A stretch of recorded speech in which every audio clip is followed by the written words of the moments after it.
Alright, it's December 23rd, and I'm out here with a buddy of mine on doe management hunt number 2. It's warm. It's in the 50s. So for December, that's pretty warm. But I'm on the downwind side of a bedding area. There's a bedding ridge right in front of me. And I hung this .75 lone wolf stand, about 2.5 weeks ago with my son Dakota. And I'm situated right on this tree line. There's a bunch of cedars right in a row. And right in front of me are 5 deer trails that come together.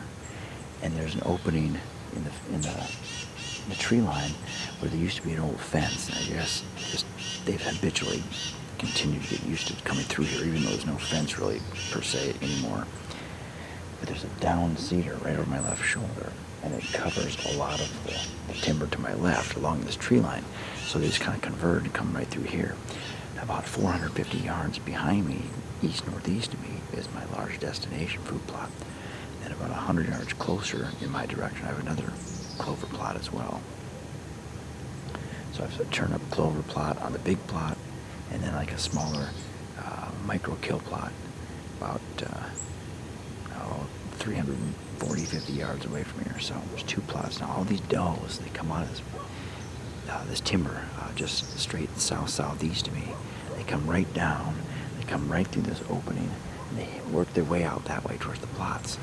So late season like this, you want to know where the deer bed. Ideally you'll have snow, and if you don't, you have to get out there and do some scouting, right? But if you know the farm, you know where they bed, then it's important to know where they bed. But you want to be situated between where they bed and where they feed. Cut them off.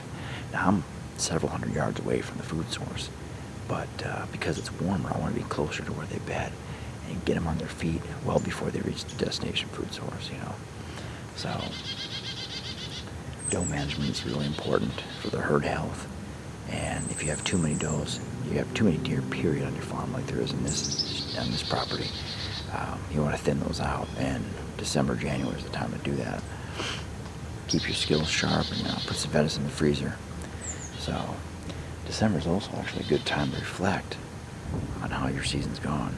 You know, have you seen your mature bucks on their feet consistently, both in person and in daylight, in person and on your cameras? If not, what's going on? You know, what's your buck to doe ratio? What kind of good quality food, water, and cover do you have? And then what your goals are. Have your goals been met? You know, this is the time of year I just kind of sit back and I kind of reassess whether I have tags punched or not. I always ask myself if I did it in the most effective, most efficient way possible. And did I pull in deer? Did I hold deer? And I just kind of reassess my goals, you know. So if you want to chat, reach out and let me know on Instagram. You can check out my website at maturewhitetailstrategies.com. So hopefully tonight I'll fill deer tag number 6 with a bow and continue improving the herd health as we head into 2026.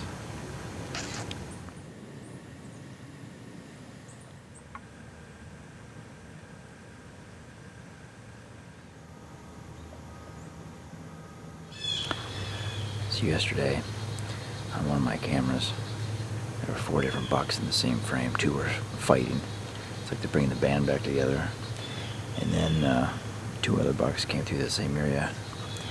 So, you know, when the bucks start to batch or group up again shortly thereafter, you know, especially if you get cold conditions, some snow, deer start dropping their antlers. I love looking for sheds in late winter.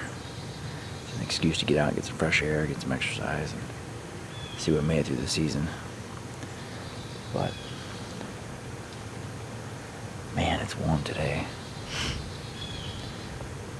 I don't expect the deer to be moving until right before the end of legal shooting. So we'll see what happens. There comes Dawn.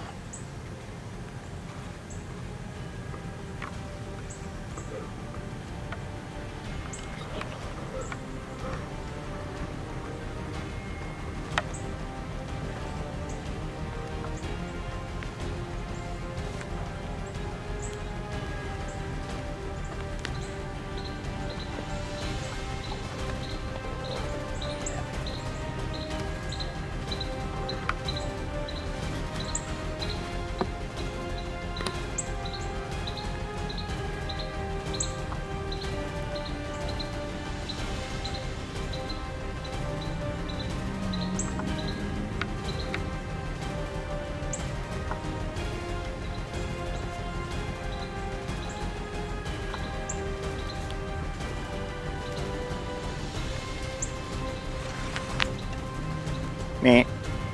Oh, crap. Crap. Meh.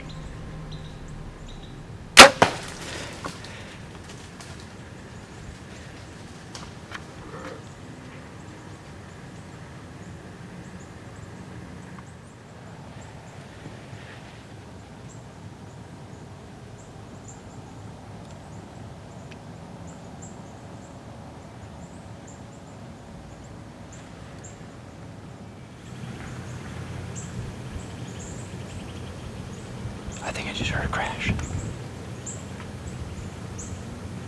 I think I just heard a crash.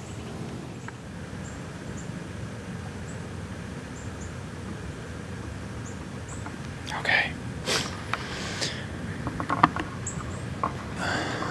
Alright, what I'm gonna do is climb down, go take a look at the arrow, pick up the blood trail before I lose light. RX-9 does it again. Lower this bad boy down, and then turn off the ozonics. Head down there. Well, the old Hoyt does it again. RX-9. It's my 5th doe this year in 2025. So I think I'm done. The freezer's gonna be completely packed, and I'll be able to donate some to my in-laws.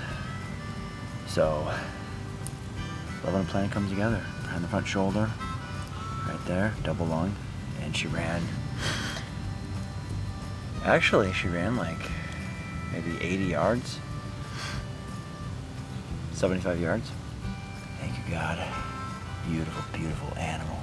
They're so gorgeous, so adaptable, cunning, smart, so well adapted to their environment, and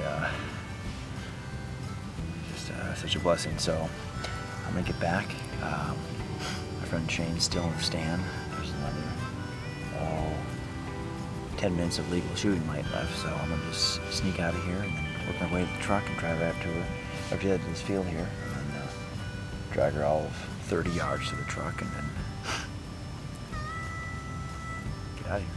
I love this RX-9, man. Smooth, solid back wall, quiet. The ozonics work perfect, and all the boxes were checked. Thank you, God.